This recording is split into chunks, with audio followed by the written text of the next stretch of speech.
We are told not to stare into the abyss, lest it stares back.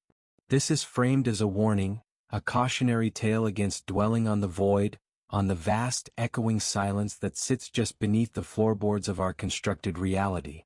We treat the abyss as a passive darkness, a simple absence of light. But this is the first and most profound misunderstanding. The abyss is not a place, it is a presence. It is not empty, it is the potential from which all things, including our sense of self, are carved. And it is always watching. The act of staring back is not a choice we make, but an inevitability we resist.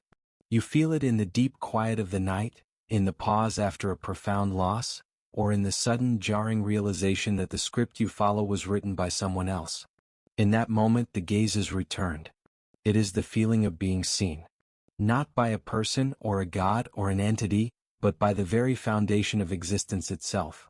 It is the cold, clean mirror of reality reflecting your constructed self back to you, and finding it wanting. This return gaze is the primal terror. It is the moment the ego, that frantic architect of identity, realizes it is standing on glass over a fathomless depth. Its immediate reaction is defense. It scrambles for noise, for distraction, for meaning, for anything to cast a shadow and prove its own substance. It tells you to look away, to get busy, to reinforce the walls. It screams that to look back is to be annihilated, to fall, to be consumed by madness. The ego fears the void because the void is the one thing it cannot control, define, or possess.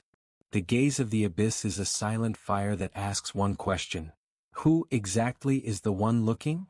And in that moment of profound, terrifying stillness, the self we thought we were begins to tremble, recognizing not an enemy in that darkness but its own origin. When the abyss gazes back, what is it that we truly see? We believe we see the void, an external, encroaching darkness. But we are mistaken. We are, in that chilling moment, only seeing ourselves. The abyss is the perfect, unblemished mirror, and the horror that registers in our heart is the ego's sudden, sickening recognition of its own reflection. It is not the void that is terrifying, it is the self that is terrifying. The self, illuminated by that absolute darkness, is revealed for what it is: a fragile construct, a collection of borrowed ideas, conditioned fears, and desperate hopes, all clinging to a name. This is the ego's great panic. Faced with its own insubstantial nature, it does what it was designed to do. It projects. It populates the void with demons. It labels the abyss nihilism, despair, madness, or meaninglessness. It does this to make the void an object, an external enemy that can be fought, analyzed, or fled from. It is always easier to battle a monster than to accept that the monster is simply the shadow cast by your own hand. We are not afraid of the abyss. We are afraid that the abyss is empty, and that this emptiness includes us.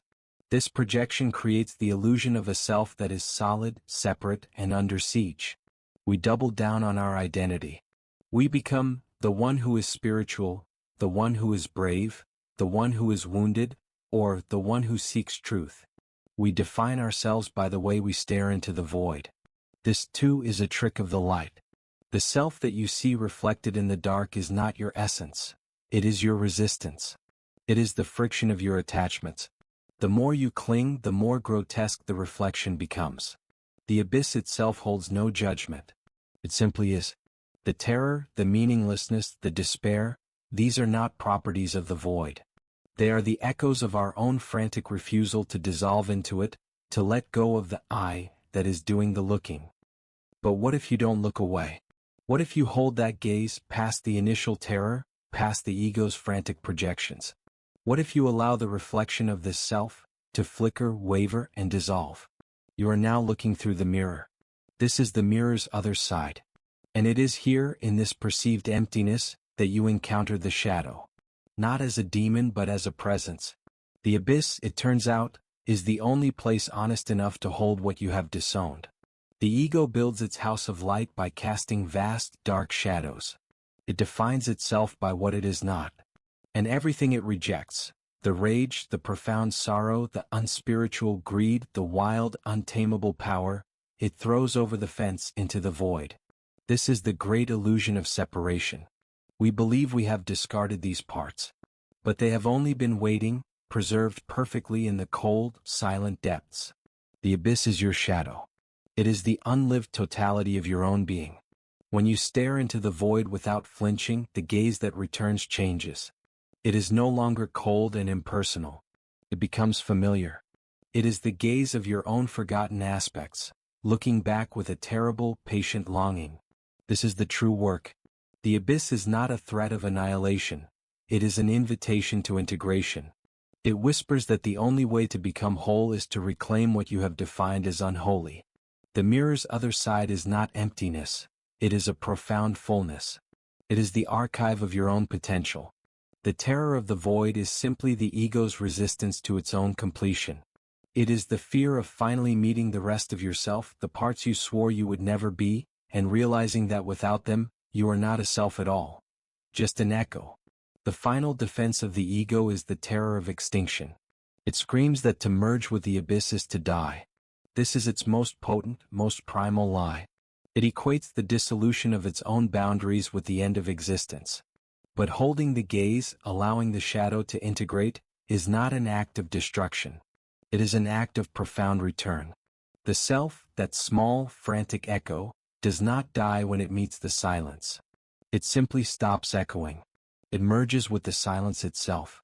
This is the merging silence, not an emptiness, but a state of such complete fullness that no individual thing can be distinguished from another. When you no longer project demons and you no longer see a frightening reflection, the abyss ceases to be an other. The act of staring dissolves, because the boundary between the looker and the looked upon is erased. You realize the gaze that was returned was your own. You were always staring out from the abyss, pretending to be a self that was staring in. All the fear, the striving, the desperate search for meaning, all of it was just the void playing a game of separation with itself. This is not a dark state, nor is it a light one. It is a state of absolute neutrality. It is the still point. The fear is gone, but so is the ego's ecstatic hope. There is just the cold, clean, peaceful isness of reality. You have not been annihilated. You have, perhaps for the first time, simply arrived. You are the silence that holds the noise. You are the darkness that gives birth to the light. The shadow, once reclaimed, is no longer a shadow. It is just a texture, a color in a spectrum that is now infinite. This is the terrifying freedom the ego warned you about. The freedom from the self. The freedom to exist without the exhausting, relentless burden of being someone, and to finally, truly be everything. And so the striving ends not with a victory, but with a cessation. A final, quiet breath exhaled into the stillness that was always waiting. The mirror of the void is no longer a mirror, but a doorway through which you have finally walked, leaving no one behind to mark the passage. The self you were was never a person but a tension, a knot in the fabric of existence, and that knot has now been gently undone, its threads returning to the vast, dark and silent tapestry of the whole. If the I that was so afraid of the dark is now one with that darkness, who then is left to be afraid? Thanks for sharing the silence.